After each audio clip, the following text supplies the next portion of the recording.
আসসালামু আলাইকুম। আমন্ত্রণ ফ্রেন্ডলি মোবাইল প্রবাস টাইম বুলেটিনে। সাথে আছি আমি আফরোজা দিবা। শুরুতেই জানাবো শিরোনাম। ওমানে হামলার দায় নিল আইএস, পাকিস্তানিদের সম্পৃক্ততা অস্বীকার রাষ্ট্রদূতের। ওমানে সন্ত্রাসী হামলার নিন্দা, পাশে থাকার আশ্বাস দিল সৌদি। ওমান উপকূলে ডুবল বিশাল জাহাজ, নিখোঁজ 16 প্রবাসী। শিগগির প্রবাসীরা পাবেন স্মার্ট কার্ড, সেবায় মিলবে বাড়তি অগ্রাধিকার। অবৈধভাবে কাজে নিয়োগ, মালয়েশিয়া বাংলাদেশি সহ 145 প্রবাসী গ্রেপ্তার। স্বামীকে তালাক দিলেন দুবাইয়ের রাজকুমারী, নেট দুনিয়ায় সমালোচনার ঝড়। দর্শক দেখছিলেন শিরোনাম, এবারে বিস্তারিত। ওমানের সেরা রেট দিচ্ছে বাংলাদেশি প্রতিষ্ঠান গালফ এক্সচেঞ্জ। প্রিয়জনকে টাকা পাঠাতে আজই আসুন আমাদের যে কোনো ব্রাঞ্চে অথবা কল করুন স্ক্রিনে দেয়া নাম্বারে। গালফ এক্সচেঞ্জ, বাংলাদেশিদের প্রিয় এক্সচেঞ্জ। আল্লাহু আকবার, আল্লাহু আকবার। ওমানের ওয়াদি কবিরে শিয়াপন্থী আয়োজনে বন্দুক হামলার ঘটনায় 3 সন্ত্রাসী সহ সর্বমোট 9 জনের প্রাণহানি ঘটেছে। বাকিদের মধ্যে একজন পুলিশ সদস্য, 4 জন পাকিস্তানি এবং একজন প্রবাসী ভারতীয়। এই হামলার দায় ইসলামিক স্টেট স্বীকার করেছে বলে তথ্য দিয়েছে বিবিসি। এদিকে সামাজিক যোগাযোগ মাধ্যমে হামলাকারীদের সঙ্গে পাকিস্তানের নাম জুড়ে দেওয়ার ঘটনায় আপত্তি জানিয়েছেন মাস্কাটে নিযুক্ত দেশটির রাষ্ট্রদূত। তিনি জানান, হামলাকারীদের কেউই পাকিস্তানের নয়। मुझे ये मुसद्दका इत्तला मिल चुकी है कि जो अटैकर्स थे वो पाकिस्तानी नहीं थे। Please read my lips. The attackers of this terrorist attack were not Pakistanis. So all this propaganda going on social media and other places is wrong. The attackers were not Pakistani. That's number one. Number 2 बात ये है, and I'll speak in English, कि all these 4 shuhada whose names are Ghulam Abbas, Hassan Abbas, Kaisar Abbas, Suleiman Nawaz, they were just not random victims of terrorism. ये random victims नहीं थे, ये वो शहीद हैं जिन्होंने अपनी जान का नजराना दूसरों को बचाने के लिए दिया। ये इन्होंने अपने आप को, आप हुसैनियत की बात करते हैं ना, तो इन्होंने हुसैनियत दिखाई है। ये वो शहीद हैं जिन्होंने जाके बच्चों को, माओं को, बहनों को, लोगों ने इन्फेंट्स को बचाया है। হামলার সময় ঘটনাস্থলে কয়েকশো মানুষ আশুরা উপলক্ষে শিয়াপন্থী আয়োজনে অংশ নিয়েছিলেন। আচমকা 3 জন বন্দুকধারী এলোপাতাড়ি গুলি ছুটতে শুরু করলে লন্ডভন্ড হয়ে যায় পুরো জমায়েত। জীবন বাঁচাতে যে যার মতো ছোটাছুটি করতে থাকেন, অনেকে গুলিবিদ্ধ হন। ঘটনাস্থলে আটকা পড়েন বহু মানুষ। এরপর থেকে উদ্ভূত পরিস্থিতি নিয়ন্ত্রণে আনতে একযোগে অভিযানে নামে ওমানের সেনা, পুলিশ ও নিরাপত্তা বাহিনী। পরে মঙ্গলবার বিকেলে পরিস্থিতি স্বাভাবিক হয়েছে বলে বিবৃতিতে নিশ্চিত করে পুলিশ।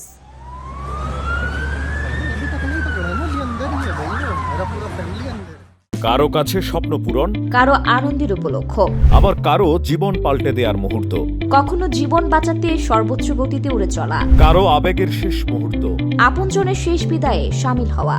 এমন সব ইচ্ছে পূরণে সর্বনিম্ন ভাড়ায় দ্রুতগতির বাহন প্রবাসীর হেলিকপ্টার। আপনার প্রয়োজনে যোগাযোগ করুন আমাদের হটলাইনে।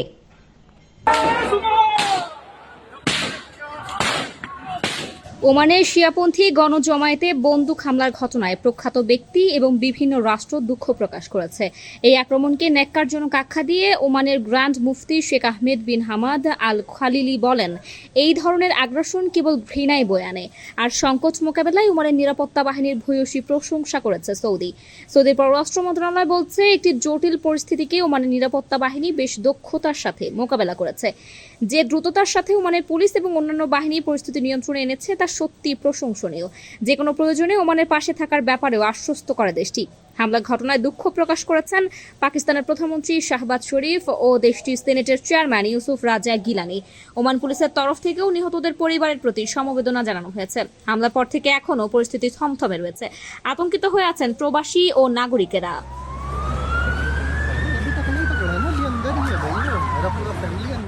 প্রবাসীদের বিনিয়োগের শতভাগ নির্ভরযোগ্য প্রতিষ্ঠান প্রবাসীর সিটি লিমিটেড। এখানে বিনিয়োগ করে হালাল মুনাফা অর্জন করুন।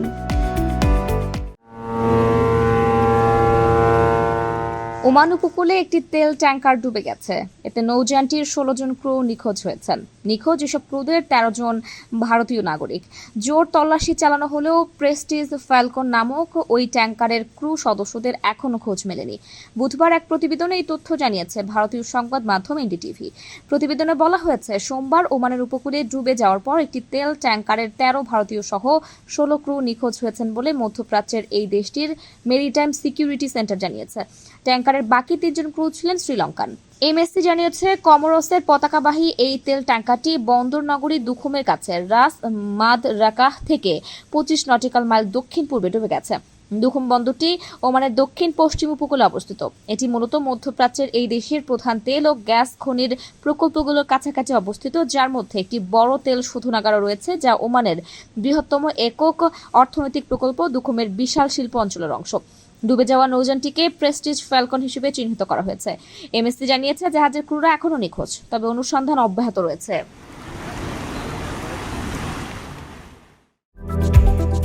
আকর্ষণীয় রেট ও দারুণ সব ডাটা বান্ডেল পেতে আজই ব্যবহার করুন ফ্রেন্ডলি সিম।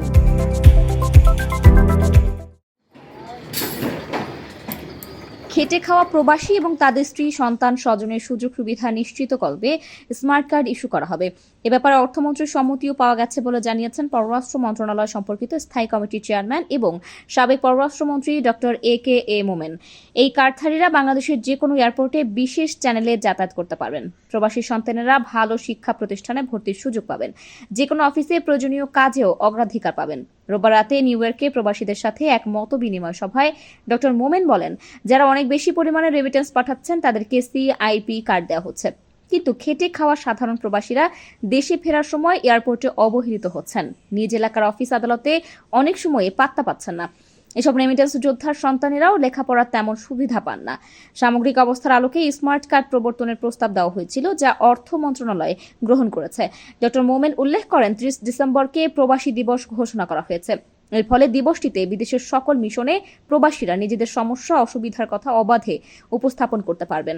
ডিজিটাল বাংলাদেশ রচনার পথ বেয়ে স্মার্ট বাংলাদেশ গড়ার ক্ষেত্রেও বিদেশের অভিজ্ঞতা স্বাধীনভাবে পেশ করতে পারবেন। মালয়েশিয়ায় বাংলাদেশি সহ 145 জন অনথিভুক্ত অভিবাসীকে আটক করেছে ইমিগ্রেশন পুলিশ। দেশটির জোহর রাজ্যের শহরের কেন্দ্রে 4টি স্থানে অভিযান চালিয়ে তাদের আটক করা হয়। সোমবার অভিবাসন বিভাগের পরিচালক দাতুক মোহাম্মদ রুশদি মোহদ দারুস এক বিবৃতিতে বলেন, একটি কোম্পানি অনুমতি ছাড়াই বিদেশি শ্রমিকদের নিয়োগ করেছে। স্থানীয় জনসাধারণের কাছ থেকে এমন অভিযোগ পেয়ে 13 জুলাই সকাল 10টা থেকে দুপুর 12:30টার মধ্যে বিভাগের এনফোর্সমেন্ট টিম অভিযান পরিচালনা করে। তিনি বলেন, মোট 203 জন অভিবাসীর কাগজপত্র যাচাই করে 145 জনকে বিভিন্ন অপরাধের জন্য আটক করা হয়েছে। গ্রেপ্তারকৃতদের মধ্যে মিয়ানমারের 90 জন পুরুষ এবং 18 জন নারী, নেপালের 27 জন পুরুষ, ইন্দোনেশিয়ার 4 জন পুরুষ এবং 3 জন নারী এবং বাংলাদেশের 3 জন পুরুষ রয়েছেন, যাদের বয়স 18 থেকে 44 বছরের মধ্যে। সোশ্যাল ভিজিট পাসের অপব্যবহারের জন্য ইমিগ্রেশন রেগুলেশনের অধীনে মামলাটি তদন্ত করা হচ্ছে। তাদের জোহর ইমিগ্রেশন ডিপোতে রাখা হয়েছে বলেও জানানো হয়। দুবাইয়ের শাসকের মেয়ে শাইখা মাহরা বিনতে মোহাম্মদ বিন রশিদ আল মাকতুম ইনস্টাগ্রামে পোস্ট দিয়ে প্রকাশ্যে তার স্বামী শেখ মানাকে তালাক দেওয়ার ঘোষণা দিয়েছেন। এনডিটিভি জানিয়েছে, দম্পতির প্রথম সন্তান পৃথিবীতে আসার ঠিক 2 মাসের মাথায় বিচ্ছেদের ঘোষণা দিলেন শাইখা মাহরা। ইনস্টাগ্রাম পোস্টে তিনি তার স্বামীর পরকীয়ার অভিযোগ তুলেছেন।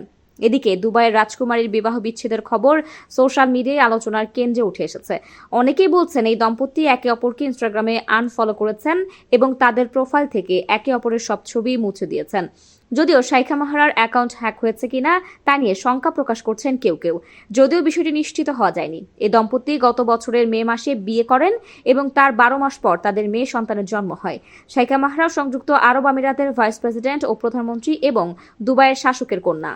দর্শক, এই ছিল ফ্রেন্ডলি মোবাইল প্রবাস টাইম বুলেটিনের আজকের আয়োজনে। প্রবাসের সর্বশেষ সংবাদ পেতে ভিজিট করুন www.probastime.net। সাবস্ক্রাইব করুন আমাদের ইউটিউব চ্যানেল এবং চোখ রাখুন ফেসবুক পেজে।